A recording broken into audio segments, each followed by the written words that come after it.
প্রতিষ্ঠার ৭৫ বছরের মধ্যে সংগঠনের ভবিষ্যৎ নিয়ে কঠিন অনিশ্চয়তা পড়েছে বিশ্বের প্রথম প্রাতিষ্ঠানিক সামরিক জোট ন্যাটো। যুক্তরাষ্ট্রের প্রেসিডেন্ট হিসেবে দায়িত্ব নিয়েছেন ডোনাল্ড ট্রাম্প, আর ন্যাটো জোটের কার্যকারিতা নিয়ে ট্রাম্প প্রথম থেকেই সংশয়বাদী। ট্রাম্পের অভিযোগ, আমেরিকা সুরক্ষার প্রতিশ্রুতি দিয়ে ইউরোপ বিনা খরচে তার সুবিধা নিচ্ছে। বাড়তি খরচের কারণে ট্রাম্প দায়িত্ব নেওয়ার কয়েক ঘন্টার মধ্যে বিশ্ব স্বাস্থ্য সংস্থা WHO থেকে যুক্তরাষ্ট্রে বেরিয়ে যাওয়ার নির্বাহী আদেশে সই করেছেন। এখন বিশ্ব দেখার অপেক্ষায় ন্যাটো নিয়ে কি সিদ্ধান্ত নেবেন ডোনাল্ড ট্রাম্প। তবে ন্যাটো থেকে সরে না গেলেও আগের মতো যুক্তরাষ্ট্র যে ন্যাটোর ভার বহন করবে না সেটা স্পষ্ট। মাহবুব খানের ডেস্ক রিপোর্ট। ন্যাটো বিশ্বের সবচেয়ে বড় সামরিক সংগঠন।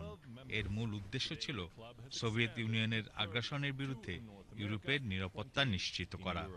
১৯৯১ সালে সোভিয়েত ইউনিয়নের পতনের পর ন্যাটো বল ছেড়ে দিয়েছিল। তারা ভেবেছিল শেষ বাঁশি বেজে গেছে।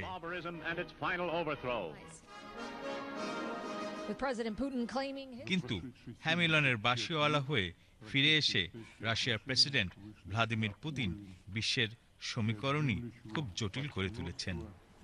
১২টি দেশ নিয়ে প্রতিষ্ঠিত হয়ে এখন ৩২ দেশের সামরিক জোট হলেও ন্যাটো যেন অসহায় মেষপালক।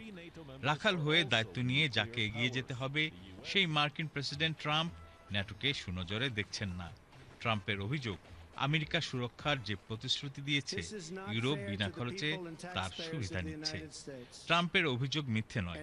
১৯৯০ থেকে ২০১৫ সাল পর্যন্ত ন্যাটোর ইউরোপীয় সদস্যরা সামরিক ব্যয় ২৮% কমিয়ে ফেলে যুক্তরাষ্ট্রের উপর ভর করে। ট্রাম্প পরিষ্কার করেছেন ন্যাটোর সামরিক খাতে নগদ খরচ কমিয়ে দেবেন এবং অন্য দেশগুলো খরচ না বাড়ালে যে কোনো সিদ্ধান্ত নেবেন। Very direct with Secretary Stoltenberg and members of the alliance in saying that NATO members must finally contribute their fair share and meet their financial obligations. But 23 of the 28 member nations are still not paying what they should be paying and what they are supposed to be paying for their defense. Trump শুধু পুতিনের কিছুটা ঘনিষ্ঠই নন, Ukraine যুদ্ধবন্ধের সোচ্চার কণ্ঠস্বর। ন্যাটোর মান সম্মান ও কার্যকারিতার প্রমাণ রাখতে ইউক্রেনে রাশিয়ার পরাজয় হতেই হবে বলতে গেলে। রাশিয়ার ভয়ে ন্যাটোতে নতুন দুটি দেশ সামিল হলেও তা কতটুকু প্রভাব ফেলবে তা নিয়ে সন্দেহ আছে।